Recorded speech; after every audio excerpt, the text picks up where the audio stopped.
सोचिए, T20 world cup की जीत। पूरी टीम जश्न में डूबी हुई है और ठीक उसी वक्त कप्तान को किसी से माफी मांगनी पड़ती है ना अजीब बात। तो चलिए आज इसी दिलचस्प कहानी की तह तक चलते हैं और समझते हैं कि आखिर एक चैंपियन कप्तान ने जीत के फौरन बाद ऐसा किया क्यों। और यही वो सवाल है जो दिमाग में घूम जाता है। एक इतनी बड़ी जीत और उसके बाद माफी, ये बात कुछ हजम नहीं होती। आखिर ऐसे क्या नौबत आ गई थी कि कप्तान को एक सीनियर खिलाड़ी से माफी मांगनी पड़ी? तो पता है वो खिलाड़ी कौन था?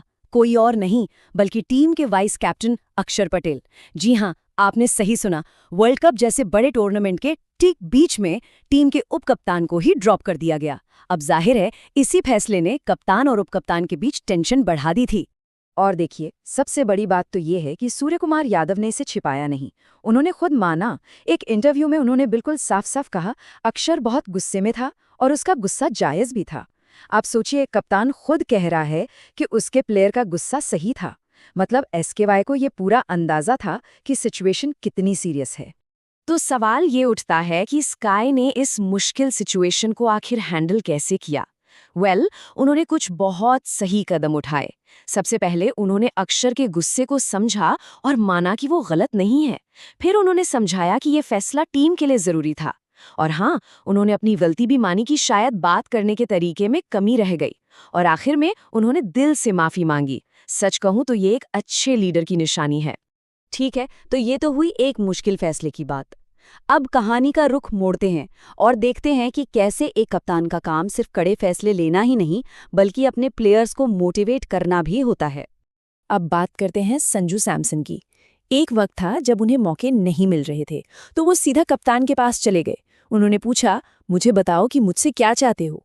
और स्काई का जवाब एकदम क्लियर। उन्होंने कहा, हमें वो निडर संजू सैमसन चाहिए जो सामने वाली टीम के अटैक की धज्जियां उड़ा दे। और बस इस एक सीधी सपाट बातचीत ने सब कुछ बदल कर रख दिया। तो हमने प्लेयर मैनेजमेंट की बात तो कर ली, लेकिन अब थोड़ा जूम आउट करते हैं और उस बड़ी पिक्चर को देखते हैं, उस नई सोच को जो स्काई और नया टीम मैनेजमेंट इंडियन क्रिकेट में लाना चाहता है। ये सिर्फ खेल की नहीं बल्कि खेल को देखने के नजरिए की भी बात है। और इस नई सोच की जड़ में दो तरह के कॉन्सेप्ट्स हैं। पहला है क्रिकेटर लविंग नेशन, मतलब एक ऐसा देश जहां फैंस स्टार खिलाड़ियों के पीछे भागते हैं। और दूसरा है क्रिकेट लविंग नेशन, जहां फैंस खेल से प्यार करते हैं। इससे फर्क नहीं पड़ता कि खेल कौन रहा है। और एसकेवाई और गौतम गंभीर का मिशन क्या है? वो भारत को पहले वाले से दूसरे वाले में बदलना चाहते हैं। लेकिन कहानी में एक ट्विस्ट है। इस सोच पर एक बहस भी है। एक तरफ है एसकेआई और गंभीर, जिनका मानना है कि हमारा देश क्रिकेटर लविंग है।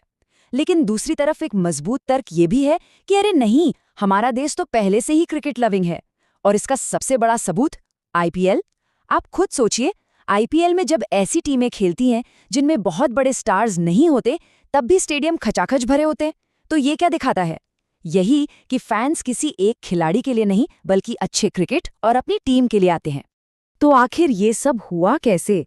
मतलब सूर्यकुमार यादव कप्तान बने कैसे? ये फैसला किसने लिया? कौन कौन इसमें शामिल था? चलिए अब जरा पर्दे के पीछे की कहानी को समझते हैं। आपको बताऊं, ये सब कुछ बड़ी तेजी से हुआ। श्रीलंका टूर से ठीक एक हफ्ता पहले जय शाह का फोन आता है T20 कैप्टेंसी के ऑफर के साथ। उसके कुछ ही देर बाद अजीत अगरकर का कॉल आता है। फिर नए कोच गौतम गंभीर से बात होती है और उन्हें एक सीधा सा मिशन दिया जाता है कि सीनियर प्लेयर्स के साथ बैठो और टीम के फ्यूचर का एक रोड मैप तैयार करो। तो अब अगला T20 वर्ल्ड कप 2 साल दूर है। ऐसे में बड़ा सवाल यही है कि कप्तान एसकेवाई की ये लीडरशिप और उनकी ये नई सोच इंडियन क्रिकेट को कहां तक लेकर जाएगी। क्या ये वाकई एक नए दौर की शुरुआत है? इसका जवाब तो खैर वक्त ही देगा।